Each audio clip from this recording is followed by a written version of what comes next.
Hello बच्चों। तो आज हम आए हैं एक नए टॉपिक के साथ एनसीईआरटी एग्जाम्पलर की सीरीज में। और आज का जो टॉपिक है वो है इलेक्ट्रोमैग्नेटिक वेव्स का। ओके, लास्ट सेशन पे हमने बात की थी अल्टरनेटिंग करंट के बारे में, और आज हम बात करेंगे इलेक्ट्रोमैग्नेटिक वेव के बारे में बात होगी। और इलेक्ट्रोमैग्नेटिक वेव में जितने भी एनसीईआरटी एग्जाम्पलर के जो भी ऑब्जेक्टिव टाइप क्वेश्चंस हैं उनको हम डिस्कस करेंगे और उनको सॉल्व करने की कोशिश करेंगे बहुत ही इजी वे में। चलिए स्टार्ट करते हैं आज का टॉपिक।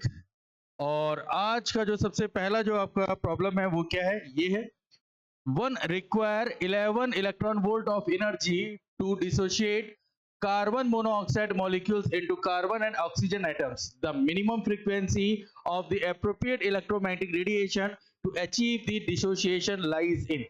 ओके, कार्बन मोनोऑक्साइड का हमारे पास मॉलिक्यूल्स है और इसको हमें सेपरेट करना है कार्बन और ऑक्सीजन पे। और उसके लिए हमें रिक्वायरमेंट जो होनी चाहिए वो रिक्वायरमेंट है अप्रोक्सीमेट 11 इलेक्ट्रॉन वोल्ट की। तो अब हमसे ये पूछा गया है कि वो रेडिएशंस बताए जो 11 इलेक्ट्रॉन वोल्ट की एनर्जी अगर प्रोवाइड कराते हैं तो किस रीजन पे होंगे। विजिबल रीजन पे होंगे, इंफ्रारेड रीजन पे होंगे, अल्ट्रावायलेट रीजन पे होंगे, या फिर माइक्रोवेव रीजन पे होंगे। और हम जानते हैं इन सारे रीजन्स की वेवलेंथ या फ्रीक्वेंसी क्या होती है, डिफरेंट डिफरेंट होती है। तो अगर हम किसी तरीके से फ्रीक्वेंसी या वेवलेंथ निकाल सकते हैं तो हमें पता चल जाएगा कि वो कौन से रीजन पे है। तो चलिए स्टार्ट करते हैं। क्या क्या गिवन है, एनर्जी गिवन है। एनर्जी है हमारे पास इलेक्ट्रॉन, 11 इलेक्ट्रॉन वोल्ट की। और हमारे पास कुछ भी गिवन नहीं है। फॉर्मूला क्या होगा, फॉर्मूला होता है E equal to H nu. तो nu is equal to E upon H frequency के लिए, ठीक है। तो एनर्जी का जो फॉर्मूला हो जाएगा वो हो जाएगा 11 इलेक्ट्रॉन वोल्ट है, जूल में कन्वर्ट करेंगे 1.6 इंटू 10⁻19 और डिवाइड हो जाएगा एच प्लांक कांस्टेंट 6.6 इंटू 10⁻34। और अप्रोक्सीमेट ये जो वैल्यू आएगी वो आएगी 2.66 10⁻15 हर्ट्ज की। क्लियर। तो हमने क्या किया, इलेक्ट्रॉन वोल्ट को जूल में कन्वर्ट किया, 1.6 इंटू 10⁻19 से मल्टीप्लाई करके एच की वैल्यू पुट की, और जब सॉल्व किया तो वैल्यू आई 2.66 इंटू 10⁻15 हर्ट्ज। और ये जो रीजन है, ये याद रखिएगा, ये रीजन हमेशा अल्ट्रावायलेट रीजन पे मिलेगा, ठीक है। ये जो फ्रीक्वेंसी है ये हमेशा कहां मिलती है, अल्ट्रावायलेट रीजन पर। तो इसका मतलब ये जो ऑप्शन सी है ये करेक्ट होगी। Visible region, infrared region, microwave region नहीं हो पाएगा। तो ये तीनों ही ऑप्शन क्या होंगे हमारे पास, गलत होंगे। तो इस क्वेश्चन का जो आंसर है, जो ऑप्शन है वो कौन सा सही हो जाएगा, सी ऑप्शन सही हो जाएगा अल्ट्रावायलेट रीजन के लिए। क्लियर। चलिए नेक्स्ट प्रॉब्लम पे आते हैं। नेक्स्ट प्रॉब्लम ये है, एक linearly polarized electromagnetic wave given as E is equal to E naught I cap cos kz minus omega t is incident normally on a perfectly reflecting infinite ball at z is equal to A. Assuming that the material of the ball is optically inactive. कैसी है ये, optically inactive है। The reflected wave will be given as, कैसी होगी, जो reflected wave है हमें उसका इक्वेशन लिखना है। तो देखिए जो इंसिडेंट वेव है वो हो गया ई nought I cap cos K Z minus omega T. Clear. तो इस इक्वेशन से हमें क्या समझ में आता है कि जो इलेक्ट्रिक फील्ड है, इलेक्ट्रिक फील्ड ये किस एक्सिस में हो जाएगा, एक्स एक्सिस में। और ये जो प्रोपगेशन करेगा, प्रोपगेशन जो होगा वो होगा आपका कहां पर, जेड एक्सिस में। क्लियर है। सपोज मानिए ये हो गया हमारे पास क्या, एक्स एक्सिस। तो यहां पे मान लेते हैं इलेक्ट्रिक फील्ड, और ये हमारे पास कौन सा हो जाएगा, जेड एक्सिस। क्लियर है। अब यहां पर क्या कह रहे हैं कि किसी एक वॉल में ये लाइट इंसिडेंट हो रही है कुछ इस तरीके से ई है, और इंसिडेंट होकर के ये क्या होगी, रिफ्लेक्टेड होगी। ऑप्टिकली इनएक्टिव आपके पास मीडियम दिया गया है, तो हम कहेंगे no phase difference, no phase difference between incident ray and reflected ray. Clear है? यहां पर कोई भी फेज डिफरेंस नहीं होगा। तो ये आपके पास कौन सी हो जाएगी? Reflected wave. तो इसकी वैल्यू कैसे इक्वेशन बनाते हैं? Reflected wave E R is equal to हो जाएगा ई नॉट आई कैप, इसमें कोई भी चेंजमेंट नहीं होगा, कॉस पहले जो ट्रेवल हो रहा था, प्रोपोगेशन हो रहा था, वो कहां था? Positive Z axis. अब अपोजिट में जाएगा तो minus of K Z minus of कितना हो जाएगा? Omega T. अब यहां से इक्वेशन बनाते हैं, ये हो जाएगा E R is equal to E nought I cap cos, minus common ले लीजिए, के जेड प्लस हो जाएगा आपका कितना? Omega T. हम जानते हैं cos minus theta is equal to कितना हो जाएगा? Cos theta. तो यहां से जो रिफ्रैक्टेड वेव इलेक्ट्रिक फील्ड की जो इक्वेशन बनेगी वो हो जाएगा ई nought I cap cos K Z plus omega T. क्या ये बात क्लियर हो गई? ये हमारे पास किसकी इक्वेशन बनती है? रिफ्रैक्टेड वेव की। इंसिडेंट वेव में कितना था? के जेड माइनस ओमेगा टी, और रिफ्रैक्टेड में मिलेगा हमारे पास के जेड प्लस ओमेगा टी। तो इसमें ऑप्शन देखते हैं, माइनस का ई नॉट के Z minus omega tea possible नहीं होगा, ये भी आप हमारे पास पॉसिबल नहीं है, माइनस है। ई nought I cap cos K Z plus omega T बिल्कुल करेक्ट है, साइन में तो आएगा ही नहीं। बात समझ में आई? तो इसके लिए जो ऑप्शन होगा वो कौन सा करेक्ट ऑप्शन है? ये करेक्ट ऑप्शन है आपके पास बी वाला, ई nought I cap cos K Z plus omega T. Clear है यहां तक? चलिए नेक्स्ट प्रॉब्लम पे आते हैं। नेक्स्ट प्रॉब्लम क्या कह रहा है हमारा? नेक्स्ट प्रॉब्लम में ये है, light with an energy flux of 20 watt per centimetre square falls on a non reflecting surface. याद रखिएगा, नॉन रिफ्लेक्टिंग सरफेस मतलब कोई भी हमारे पास रिफ्लेक्ट होके नहीं मिलने वाली कोई रे। Eight normal incidence if the surface has an area of 30 centimetre square, area given है, ये हमारे पास इंटेंसिटी गिवन है, ठीक है। द टोटल मोमेंटम डिलीवर्ड, हमें क्या फाइंड करना है? मोमेंटम फाइंड करना है। क्लियर है? तो चलिए देखते हैं। सपोज मानिए ये हमारे पास नॉन रिफ्लेक्टिंग सरफेस है, नॉन रिफ्लेक्टिंग सरफेस है, और इसमें किसी रेडियन से एक फोटॉन्स आ रहा है कुछ नॉर्मली इस तरीके से, और इस फोटोन का मोमेंटम कितना है? सपोज p है, ठीक। जब ये इस पे इंसिडेंट होगा तो चेंज इन मोमेंटम कितना होगा? हम कहेंगे चेंज इन मोमेंटम। तो change in momentum delta p is equal to कितना हो जाएगा? p होगा। अब ये तो सिंगल फोटोन के लिए, अगर हम कहें if there are n number of photon, n number of photon, अब जब n नंबर ऑफ फोटोन होंगे तो चेंज इन मोमेंटम कितना हो जाएगा? Change in momentum, total change in momentum, तो हम कहेंगे वो हो जाएगा डेल्टा p, किसके लिए? n के लिए, तो जाएगा n इंटू p। बात समझ में आ रही? अब p क्या है? मोमेंटम। इसे अगर ओपन करें तो इसको लिखा जाता है e upon c, e upon c। Clear? और यहां पर EC क्या शो कर रहा है? Total energy. क्या शो कर रहा है? रेडिएशन की टोटल एनर्जी। तो टोटल एनर्जी का मतलब इसको हम लिख सकते हैं E बाई C। ये क्या है? Change in momentum. क्लियर?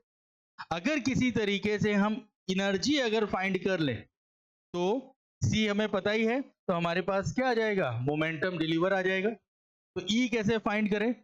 हमारे पास इंटेंसिटी गिवन है, इंटेंसिटी गिवन है कितनी? 20 watt per centimetre square, area given है 30 सेंटीमीटर स्क्वायर। क्लियर? और टाइम गिवन है T कितना? 30 मिनट। तो हमें इन्हीं सब का यूज करके एनर्जी निकालनी होगी। तो एनर्जी का, इंटेंसिटी और एनर्जी का फॉर्मूला होता है I is equal to E upon A into T. तो क्या यहां से हम E निकाल सकते हैं? तो E इज इक्वल टू जाएगा intensity into area into T.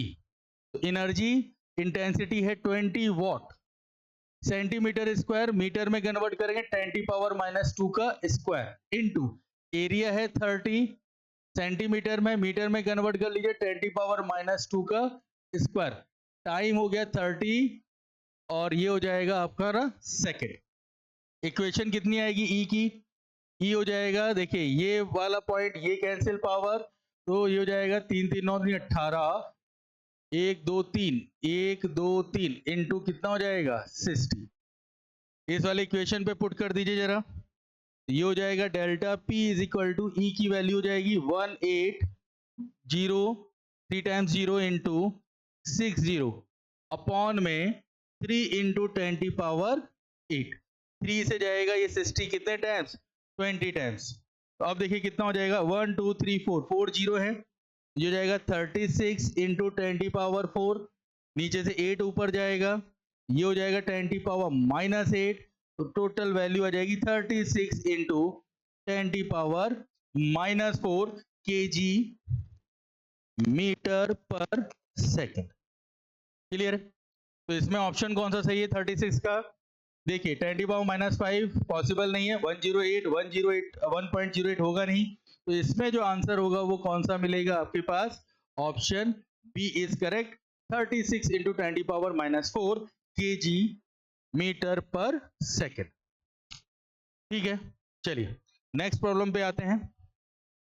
Next problem क्या है? The electric field intensity produce by the radiation coming from, जो इलेक्ट्रिक फील्ड इंटेंसिटी जो प्रोड्यूस हुआ है किसके कारण? 100 वॉट बल्ब के कारण, वो भी कितनी डिस्टेंस पे? 3 मीटर की डिस्टेंस पर, वो इंटेंसिटी की वैल्यू कितनी है? क्लियर? 100 वॉट का बल्ब रखा है, उससे 3 मीटर की डिस्टेंस पर जो इलेक्ट्रिक फील्ड इंटेंसिटी है वो कितनी मानी है बेटा? इसमें ई मानी है। Clear? The electric field intensity produce by the radiations coming from, तो अब बताएं कि 50 वॉट का अगर हम बल्ब यूज करते हैं, डिस्टेंस सेम है, तो अब इलेक्ट्रिक फील्ड इंटेंसिटी बताइए कितनी होगी? पहले 100 वॉट का बल्ब रखा है, 3 मीटर पे हमें बताना है इंटेंसिटी कितनी गिवन है, ई हमारे पास गिवन है। अब 100 की जगह अब हमने 50 वॉट का बल्ब रखा है और सेम डिस्टेंस पे हमें बताना है इंटेंसिटी कितनी होगी, तो यहां पर क्या क्या निकालना पड़ेगा? यहां पे देखिए पावर गिवन है और इलेक्ट्रिक फील्ड इंटेंसिटी गिवन है, इनका अगर रिलेशन देखें तो इंटेंसिटी ई गिवन है यहां पर, तो ई इज इक्वल टू होता है पावर अपॉन एरिया रिलेशन। तो पावर को आप लिखेंगे कितना पावर, अगर फर्स्ट के लिए लें, फॉर फर्स्ट बल्ब के लिए अगर लेते हैं तो ई मान लीजिए पावर हमारे पास 100 वॉट, एरिया हो जाएगा आपके पास pi R square, it mean 100 upon pi, radius लेते हैं कौन सा वाला? डिस्टेंस वाला, तो यहाँ पे हो जाएगा 3 का स्क्वायर, तो वैल्यू हो जाएगी 100 अपॉन 9 पाई। क्लियर है? सेकेंड बल्ब के लिए लेके आते हैं, for second bulb, second bulb हो जाएगा हमारे पास ई डैश, पावर की जगह हमारे पास जो था वो कितना हो जाएगा 50 और पाई आर स्क्वायर, ये हो जाएगा 50 अपॉन पाई 3 का square, it means 50 upon 9 pi. Clear? दोनों को रेशियो निकाल लेते हैं, ई डैश बाई ई कितना हो जाएगा 50 अपॉन 9 पाई इंटू ई डैश को रेसिप्रोकल करके लिखते हैं, तो 9 पाई अपॉन हो जाएगा हमारे पास 100, तो यहां पर कैंसिल आउट होगा 9 पाई टू 9 पाई, 50 से कैंसिल होगा 2 टाइम्स, ये मिलेगा 2, तो ई डैश की वैल्यू हो जाएगी हमारे पास ई बाई 2, मतलब जो इलेक्ट्रिक फील्ड इंटेंसिटी होगा वो प्रीवियस वैल्यू का कितना हो जाएगा? हाफ हो जाएगा, और ऑप्शन ये कौन सा वाला है? ए। ई बाई √2 नहीं, 2√2 ई नहीं, 2r नहीं, हमारे पास इस प्रॉब्लम का जो सॉल्यूशन या आंसर जो मिलेगा वो कौन सा मिलेगा? ऑप्शन नंबर ए वाला। क्लियर है यहां पर? चलिए नेक्स्ट प्रॉब्लम पे आते हैं। नेक्स्ट प्रॉब्लम क्या कहता है? If E and B represent electric and magnetic field vectors, E vector and B vector, आप जो भी कहना चाहें,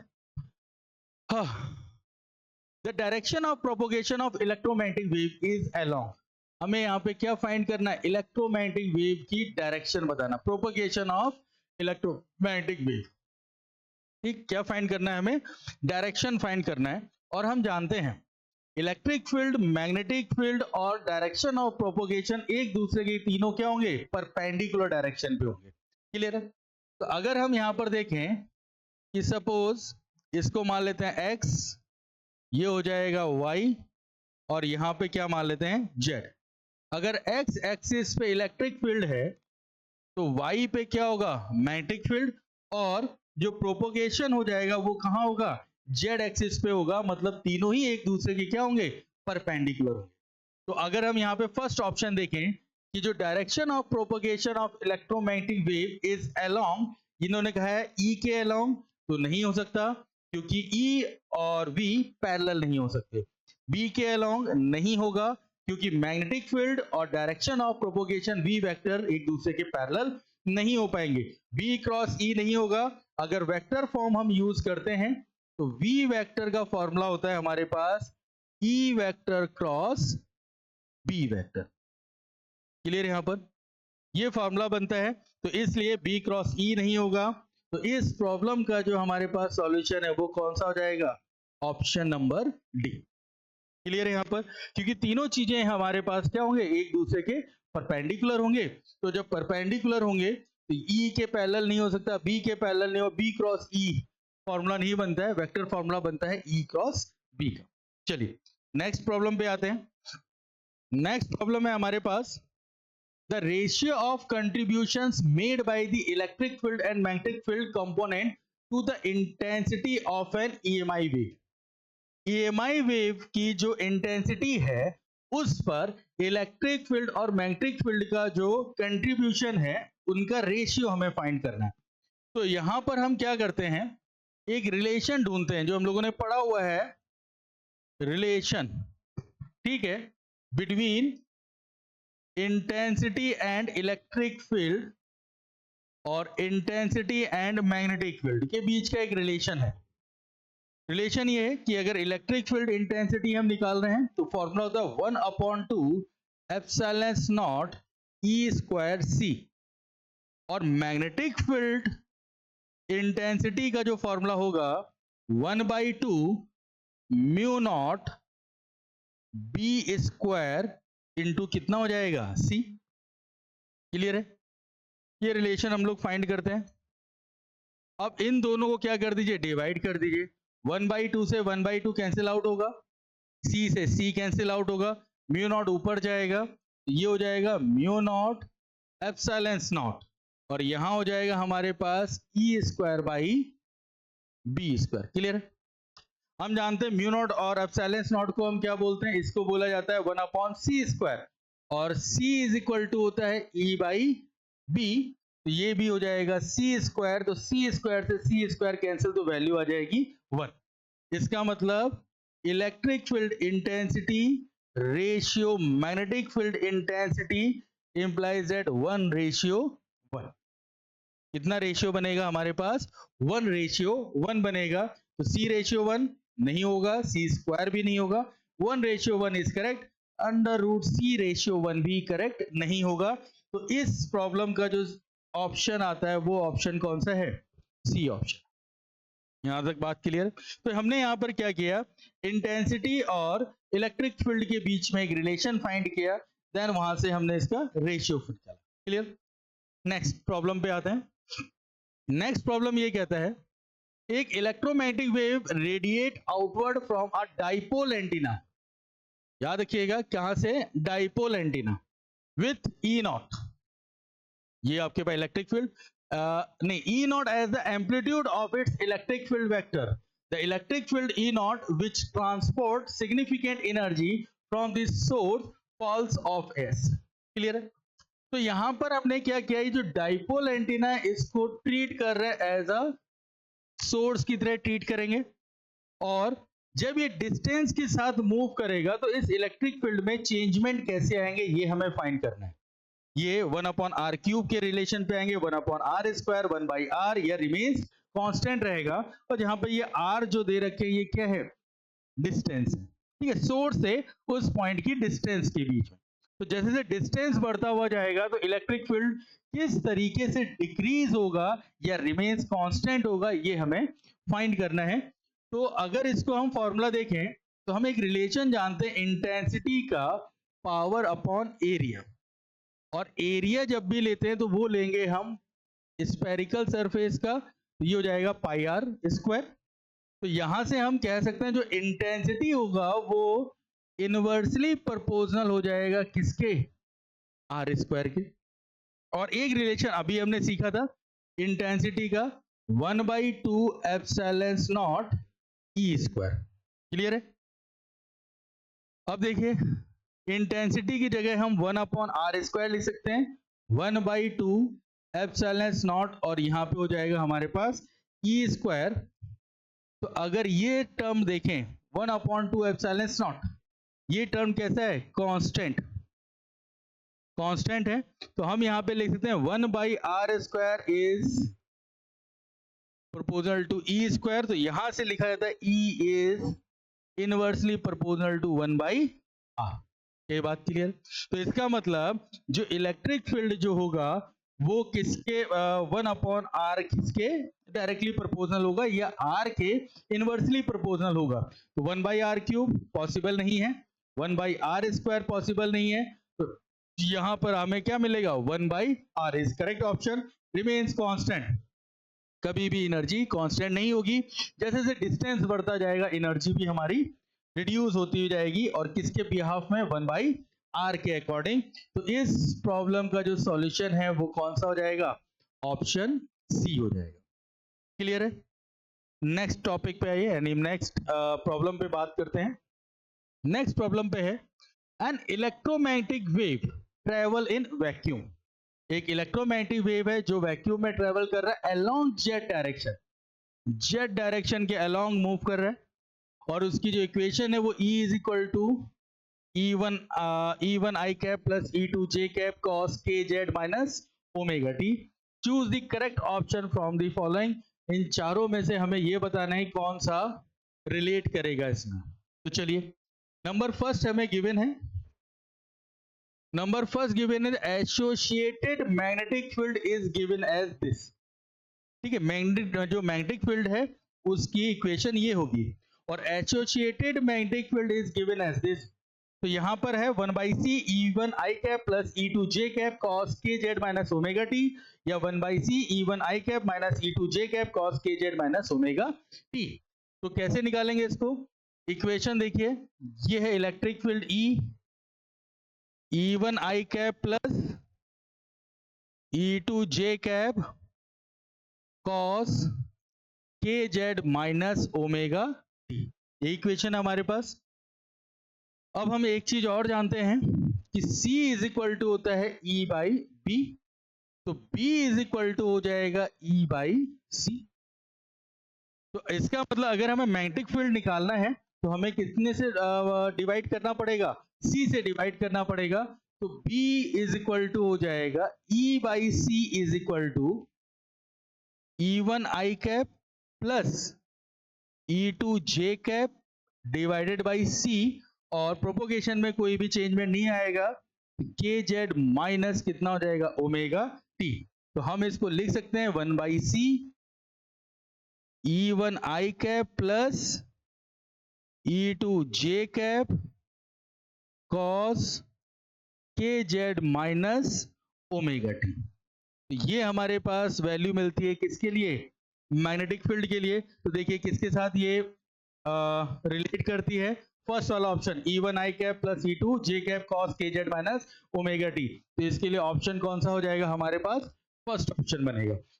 जब फर्स्ट ऑप्शन हो जाएगा तो सेकंड वाला ऑब्वियस सी बात है नहीं होगा। ठीक है, दो और है, the given electromagnetic field is circularly polarised, या given electromagnetic wave is plane polarised. Circularly polarise नहीं होता है, ये हमेशा कैसा होगा, प्लेन पोलराइज होता है, क्योंकि इलेक्ट्रोमैग्नेटिक वेव जो होती है वो कैसी होंगी, ट्रांसवर्स वेव होंगी। तो इसके लिए ऑप्शन जो रहेगा करेक्ट वो कौन सा हो जाएगा, ऑप्शन ए, और दूसरा हो जाएगा ऑप्शन डी। ये दो चीजें हमारे पास करेक्ट होंगी। क्लियर है। नेक्स्ट पॉइंट पे आते हैं, यानी नेक्स्ट प्रॉब्लम पे बात करते हैं।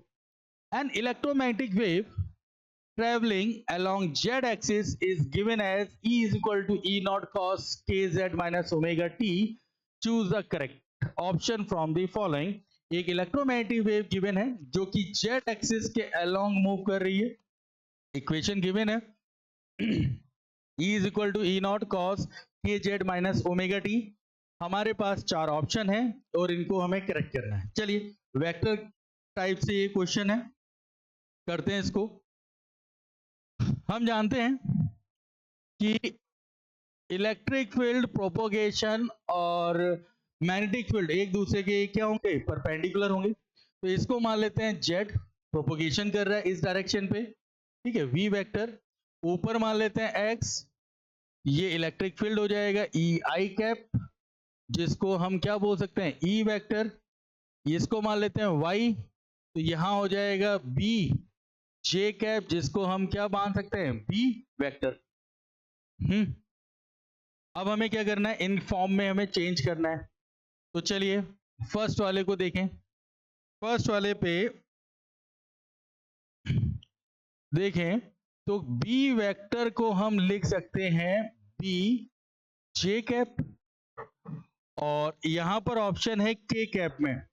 तो हम जे को अगर हम इस तरीके से क्रॉस प्रोडक्ट पे बात करें, जे और ये के, क्लियर है. तो जे को हम लिख सकते हैं के क्रॉस आई, ठीक है. तो जे को लिख देंगे हम के कैप क्रॉस आई. अब यहां पर है 1/c, तो 1/c तो हम लोग जानते हैं कि c इज इक्वल टू हो जाएगा E/b, तो b हो जाएगा हमारे पास E/c. तो यहां पर हम लिख दें b vector is equal to, या b ही लिख दीजिए, वेक्टर अभी छोड़ दीजिए, इसको कर दीजिए b is equal to, b की जगह कर दें E/c के कैप क्रॉस आई कैप. अब E का के कैप से तो कोई मतलब बनेगा नहीं, लेकिन E को अगर हम आई कैप से मल्टीप्लाई कर दें तो क्या बन जाएगा, E वेक्टर. तो यहां पर हम लिख सकते हैं B इज इक्वल टू के कैप 1/c इनटू E आई कैप, और ये हो जाएगा 1/c के कैप क्रॉस E वेक्टर, और ये वैल्यू है B की. क्या ये बात समझ में आई? ठीक है, वेक्टर नहीं लगा है कोई प्रॉब्लम नहीं है, वेक्टर वेक्टर में चलेगा. ठीक है, यहां भी हम लगा देते हैं.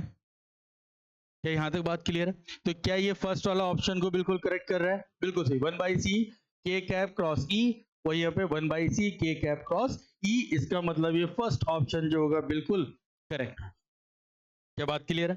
सेकंड पे, इसका सेकंड ऑप्शन पे देखते हैं. सेकंड ऑप्शन के लिए जो हमने कहा था, सपोज मान लीजिए इसको मान लिया जेड, ये हो जाएगा हमारे पास आई कैप, ये हो जाएगा जे कैप, इसे बोलेंगे बी जे कैप, ये कहलाएगा हमारे पास ई आई कैप. ठीक है, सेकंड वाले पे ध्यान दीजिएगा. सेकंड वाला जो बन रहा है वो बी क्रॉस के कैप बन रहा है और आगे सी है. ठीक है, तो चलिए इसमें देखते हैं, हम बात करते हैं ई वेक्टर में. ई वेक्टर इक्वल टू हो जाएगा ई आई कैप. ई आई कैप को क्या लिख सकते हैं, फिर से वो बना लीजिए, आई जे के, ये डायरेक्शन होगी. तो आई को लिख सकते हैं J cap cross K cap. ठीक है, equation C is equal to फिर से ई बाई बी, तो E is equal to C B.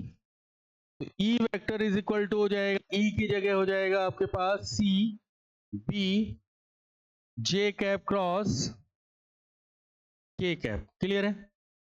Cross के अंदर मल्टीप्लाई करिए तो सी, देखिए जे से मल्टीप्लाई होगा तो बी वेक्टर बन जाएगा, के से होगा तो कुछ नहीं बनेगा. तो इसको हम मल्टीप्लाई करते हैं किससे, जे से, के कैप, और बी जे क्या बन जाएगा, C B vector cross K cap, और ये इक्वेशन मिल जाएगी हमारे पास किसकी, ई वेक्टर की. क्या ये बात क्लियर है? तो जरा ऑप्शन देखिए, क्या यही है, E is equal to C B cross K, E is equal to C B cross के.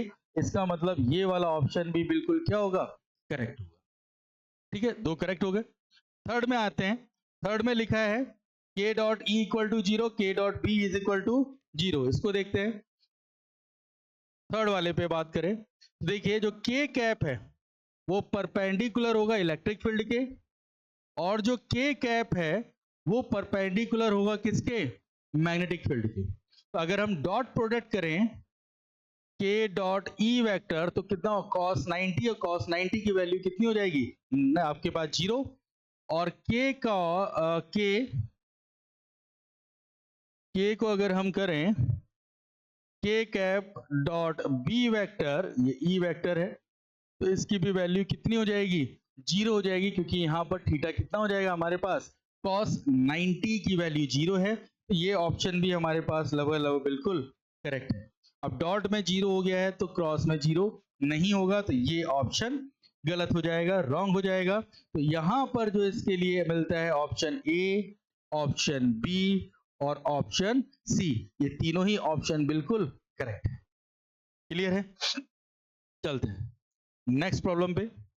नेक्स्ट प्रॉब्लम क्या कह रहा है, a plane electromagnetic wave propagating along x direction can have the following pairs of E and B। तो हमें ये बताना है जो प्रोपगेट कर रहा है वो किस डायरेक्शन पे, एक्स एक्सिस पे वो प्रोपगेट कर रहा है, तो इलेक्ट्रिक फील्ड और मैग्नेटिक फील्ड का कौन सा पेयर यहाँ पर जस्टिफाई करता है। फिर से वही बात है जो अभी प्रीवियस में देख रहे थे। सपोज मान लीजिए x हो गया, ये y हो गया, और ये कौन सा हो जाएगा z। एक्स एक्सिस में प्रोपोगेशन है v वेक्टर मान लेते हैं, y में मान लीजिए इलेक्ट्रिक फील्ड है तो E j कैप हो जाएगा, ठीक है। और z एक्सिस में मान लेते हैं क्या है हमारे पास मैग्नेटिक फील्ड, वो क्या हो जाएगा b k कैप हो जाएगा। इसको हम EY लिख सकते हैं, इसको हम BZ लिख सकते हैं, और ये हमारे पास VX हो सकता है। तो तीनों एक दूसरे क्या होंगे, परपेंडिकुलर होंगे। तो अब ये बताना है क्या ये पेयर चलेगा EX और BY। तो EX और X एक्सिस में प्रोपोगेशन है, इलेक्ट्रिक फील्ड भी हमें कहाँ मिल रही है X एक्सिस में मिल रही है, तो ये ऑप्शन हमारे पास क्या होगा, गलत होगा, ठीक है।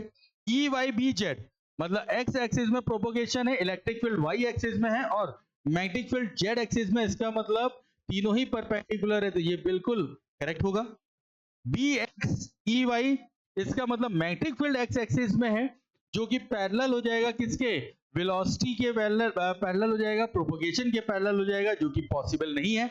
EZ और BY बिल्कुल हो सकता है, इलेक्ट्रिक फील्ड Z एक्सिस में हो और मैग्नेटिक फील्ड Y एक्सिस में हो, तो ये भी पॉसिबल है। तो यहाँ पे जो प्रॉब्लम है उसका सॉल्यूशन हो जाएगा B और D। ये दो जो ऑप्शन है वो जस्टिफाई करते हैं पेयर बनाने के लिए। तो ये था आपके पास 10th वाला क्वेश्चन। नेक्स्ट आते हैं, a charged particle oscillate about its mean equilibrium position with a frequency of 10 to power 9 hertz, the electromagnetic wave produce। Clear है, एक पार्टिकल है जो कि ऑक्सिलेट कर रहा है कितनी फ्रीक्वेंसी से, 10 टू पावर 9 हर्ट्ज की फ्रीक्वेंसी से एक पार्टिकल ऑक्सिलेट कर रहा है, और उसके ऑक्सिलेशन होने के कारण वो क्या बना रहा है, इलेक्ट्रोमैग्नेटिक वेव प्रोड्यूस कर रहा है। अब हमें ये देखना है कि इसमें से कौन सा ऑप्शन सही है। Will have frequency of 10 to power 9 hertz. देखिए जो पार्टिकल है उसका जो ऑक्सिलेशन की जो फ्रीक्वेंसी होगी हम कहेंगे वही उसके क्या होगी, इलेक्ट्रोमैग्नेटिक वेव की भी फ्रीक्वेंसी होगी। तो यहां पर ये पहला वाला ऑप्शन बिल्कुल करेक्ट है। क्या frequency 2 into 10 to power 9 hertz होगी, नहीं, क्योंकि वो 10 टू पावर 9 हर्ट्ज ही होगी। विल हैव अ वेवलेंथ, जो रेडियो इलेक्ट्रोमैग्नेटिक वेव प्रोड्यूस होगा क्या उसका वेवलेंथ 0.3 मीटर होगा। तो उसको सॉल्व कर लेते हैं। जानते हैं फ्रीक्वेंसी इज इक्वल टू होता है c बाई लैम्डा, तो लैम्डा इज इक्वल टू हो गया c बाई फ्रीक्वेंसी, c हो गया 3 इंटू 10 टू पावर 8 और फ्रीक्वेंसी हो जाएगी 10 टू पावर 9। ऊपर जब जाएगा तो ये हो जाएगा 3 into 10 to power -1, it means 0.3 metre. तो इसका मतलब बिल्कुल सही, जो भी हमारे पास वेव होगी उसका जो वेवलेंथ है वो कितना है, 0.3 मीटर होगा। Fall in the region of radio wave, बिल्कुल सही, ये कहां पर होगा आपके पास, रेडियो वेव में ही, ये कहां होगा, रेडियो वेव रीजन पे ही हमें मिलेगा, ठीक है। क्योंकि रेडियो वेव के लिए होता है अप्रॉक्स 10 हर्ट्ज टू 10 की पावर 12 हर्ट्ज फ्रीक्वेंसी होनी चाहिए, और यहाँ पर जो फ्रीक्वेंसी लाई कर रहा है वो इनके बीच में कर रहा है कितना 10⁹ हर्ट्ज फ्रीक्वेंसी पे लाई कर रहा है, इसलिए ये ऑप्शन बिल्कुल करेक्ट है। तो यहाँ पर इस प्रॉब्लम के जो आंसर मिलेंगे वो ए हो जाएगा, सी हो जाएगा ऑप्शन, और ऑप्शन कौन सा मिल जाएगा हमारे पास, डी ऑप्शन हो जाएगा। क्लियर है यहाँ पर? चलिए नेक्स्ट वाले पे आते हैं। नेक्स्ट है the source of electromagnetic wave can be a charge. मतलब जो इलेक्ट्रोमैग्नेटिक वेव को प्रोड्यूस करने वाला जो सोर्स है, जो भी चार्ज जो है वो कैसा होगा।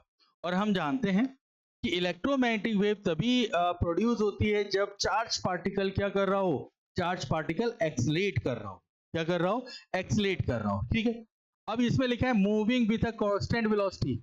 अगर कांस्टेंट वेलोसिटी होगा, v अगर कांस्टेंट है तो एक्सीलरेशन कितना हो जाएगा हमारे पास, जीरो। और जब एक्सीलरेशन जीरो हो जाएगा तो वो कभी भी इलेक्ट्रोमैग्नेटिक वेव प्रोड्यूस नहीं करेगा। वो इलेक्ट्रिक फील्ड, मैग्नेटिक फील्ड जरूर प्रोड्यूस करेगा, लेकिन वो रेडिएशन एनर्जी को प्रोड्यूस नहीं कर सकता है। तो ये वाला ऑप्शन तो होगा नहीं। Moving in a circular orbit, अगर कोई पार्टिकल एक सर्कुलर ऑर्बिट पे जाएगा तो ऑब्वियस सी बात है कभी डायरेक्शन ये होगी, कभी डायरेक्शन यहाँ होगी, कभी डायरेक्शन ये होगी, कभी डायरेक्शन ये होगी। मतलब बार बार इसकी वेलोसिटी क्या होगी, चेंज होगी। वेलोसिटी जब चेंज होगी तो यहाँ पर ये जो मोशन है ये कैसा मोशन हो जाएगा, एक्सलेटेड मोशन होगा। और एक्सलेटेड मोशन जब भी पार्टिकल का होगा तो वो क्या प्रोड्यूस कर देगा, इलेक्ट्रोमैग्नेटिक वेव प्रोड्यूस कर देगा। तो इसलिए option number B is correct. Third आते हैं, एट रेस्ट पॉसिबल ही नहीं है। रेस्ट होने पर सिर्फ और सिर्फ क्या प्रोड्यूस करता है, वो इलेक्ट्रिक फील्ड प्रोड्यूस करता है। Falling in an electric field, अगर वो किसी इलेक्ट्रिक फील्ड में गिर जाए, वो अच्छा आप हॉरिजॉन्टल वर्टिकल ले ली, तो उस कंडीशन में क्या होगा, उस कंडीशन पे इसमें फोर्स लगना स्टार्ट होता है। कौन सा, electric force, F is equal to Q E. और F को हम लिख सकते हैं M A is equal to कितना, क्यू ई। तो A इज इक्वल टू कितना हो जाएगा, क्यू ई बाई एम। इसका मतलब एक्सीलरेशन मिल रहा है, तो मोशन कैसा होगा, एक्सीलरेटेड मोशन होगा। और एक्सीलरेटेड मोशन पे हमेशा वो क्या प्रोड्यूस कर देगा, इलेक्ट्रोमैग्नेटिक वेव प्रोड्यूस कर देगा। तो इसके अकॉर्डिंग हम कह सकते हैं कि इस प्रॉब्लम में दो ही हमारे पास ऑप्शन सही हैं, option B and option D. B and D, ये दो ऑप्शन सही हैं। क्यों? क्योंकि दोनों ही में ही कौन सा मोशन हो रहा है, एक्सीलरेटेड मोशन है। क्लियर? चलिए नेक्स्ट आते हैं और लास्ट है इस टॉपिक का। An electromagnetic wave of intensities I falls on a surface kept in vacuum and exert radiation pressure P on it. Which of the following are true? ठीक है, और सरफेस केप्ट इन वैक्यूम। ठीक है, तो क्या हुआ है, रेडिएशन एक सरफेस पे इंसिडेंट हो रहा है और उस रेडिएशन के कारण उसमें कितना प्रेशर एक्सर्ट कर रहा है ये हमें बता रहा है। तो अब यहाँ पर देखिए, यहाँ पर जो सरफेस है वो कैसा है, एक एब्जॉर्ब सरफेस है, रिफ्लेक्टेड सरफेस है, रिफ्लेक्टेड सरफेस है और रियल सरफेस, मतलब दोनों ही हमारे पास है ना। चलो तो इसके लिए एक हम ऐसा करें, दोनों पे देख लेते हैं। पहले हम करते हैं एब्जॉर्ब सरफेस के लिए, एब्जॉर्ब सरफेस पे बात कर लेते हैं और फिर हम बात कर ले किसका, रिफ्लेक्टिंग सरफेस के लिए। रिफ्लेक्टिंग सरफेस पे बात करते हैं। एब्जॉर्ब सरफेस में क्या होगा, रेज आएगी कुछ इस तरीके से, और इसका जो मोमेंटम होगा इज इक्वल टू कितना होगा, h बाई लैम्डा। लेकिन एब्जॉर्ब कर दिया है तो जो फाइनल जो मोमेंटम होगा वो कितना हो जाएगा, जीरो। इसको मान लेते हैं P1, इसको क्या ले लेते हैं, P2। इसी तरीके से अगर रिफ्लेक्टिंग सरफेस पे अगर हम देखें तो P1 हो जाएगा h बाई लैम्डा, और फिर ये इंसिडेंट यानी कि स्ट्राइक होने के बाद अपने डायरेक्शन को चेंज करेगा। तो यहाँ पे जो P2 हो जाएगा वो हो जाएगा minus h by lambda. Clear है? तो अगर हम इस पे देखें कि मोमेंटम कितना है, टोटल मोमेंटम कितना है, तो यहां पर मोमेंटम हो जाएगा delta P is equal to h by lambda. h by lambda को हम और क्या लिख सकते हैं, E बाई, और E बाई सी को लिख सकते हैं IAT बाई सी लिख सकते हैं। क्लियर? अगर मोमेंटम है तो ऑब्वियस सी बात यहाँ पर फोर्स भी अप्लाई किया होगा, और अगर फोर्स अप्लाई किया तो फॉर्मूला क्या होता है, मोमेंटम पर यूनिट टाइम। तो हम इसको क्या करें, टाइम से डिवाइड कर दीजिए। ई बाई कितना हो जाएगा, सी इंटू टी, टी से टी कैंसिल हो जाएगा तो ये जाएगा आई ए बाई सी। फोर्स लगा है तो ऑब्वियस सी बात है यहाँ पर क्या होगा, प्रेशर होगा, यही पूछा गया है। प्रेशर, प्रेशर होता है फोर्स पर यूनिट एरिया। तो यहाँ पर हम क्या करें, एरिया से डिवाइड कर दीजिए, E upon C A is equal to A से कैंसिल तो ये हो जाएगा आई बाई सी। क्लियर है। यही सेम यहाँ पर भी प्रोसेस, मोमेंटम कितना हो जाएगा, डेल्टा पी, डेल्टा पी यहाँ पे हो जाएगा माइनस एच बाई लैम्डा, और एच बाई लैम्डा तो minus two H by lambda, या सीधे डायरेक्ट कर दिए टू एच बाई लैम्डा, तो ये हो जाएगा टू ई बाई सी, और हो जाएगा two I A T by कितना हो जाएगा सी। तो फोर्स कितना अप्लाई होगा इस कंडीशन पर, तो ये हो जाएगा two H by lambda T is equal to two E by C into T, T से T cancel, two I A by कितना हो जाएगा सी। और प्रेशर कितना इंट्रोड्यूस होगा, प्रेशर हो जाएगा two H upon lambda T into A is equal to two E upon C A T, और यहां पर ए से ए कैंसिल हो जाएगा तो हो जाएगा टू ए बाई सी। तो ये प्रेशर है टू आई बाई सी, किसके लिए, रिफ्लेक्टिंग सरफेस के लिए, टोटली रिफ्लेक्टिंग सरफेस, और टोटली एब्जॉर्बिंग सरफेस के लिए हमारे पास प्रेशर है आई बाई सी। तो ऑप्शन देखते हैं, radiation pressure is 1 by C if the wave is totally absorb. तो टोटली एब्जॉर्ब में जो प्रेशर है वो कितना आ रहा है हमारे पास, आई बाई सी, तो इसका मतलब ये option is correct. Radiation pressure is 1 by C if the wave is totally reflect, तो टोटली रिफ्लेक्ट में तो हमारे पास आ रहा है टू आई बाई सी, और यहां पर ये गिवन है 1 बाई सी, तो इसका मतलब ये ऑप्शन इनकरेक्ट होगा। थर्ड पे आते हैं, radiation pressure is 2 I by C if the wave is totally reflected, बिल्कुल सही, ये ऑप्शन करेक्ट है। और radiation pressure is in the range peak value 1 by C से ज्यादा और 2 आई बाई सी से कम, मतलब जो भी रेंज होगा वो किसके बीच में होगा, आई बाई सी और 2 आई बाई सी से रेंज में होगा। तो आई बाई सी और 2 आई बाई सी के बीच में ही कहीं ना कहीं वो लाई कर रहा होगा, इसका मतलब ये ऑप्शन भी क्या होगा, बिल्कुल करेक्ट होगा। तो इस प्रॉब्लम में जो हमारे पास ऑप्शन है वो है ए ऑप्शन, सी ऑप्शन, और लास्ट में ऑप्शन कौन सा मिल जाएगा हमारे पास, D option is correct. Clear. तो ये था हमारे पास इलेक्ट्रोमैग्नेटिक वेव के एनसीईआरटी एग्जाम्पलर के objective type questions. I hope आपको समझ में आए होंगे। जल्द मिलते हैं नेक्स्ट टॉपिक के साथ और उसको हम सॉल्व कराएंगे। तब तक के लिए थैंक यू।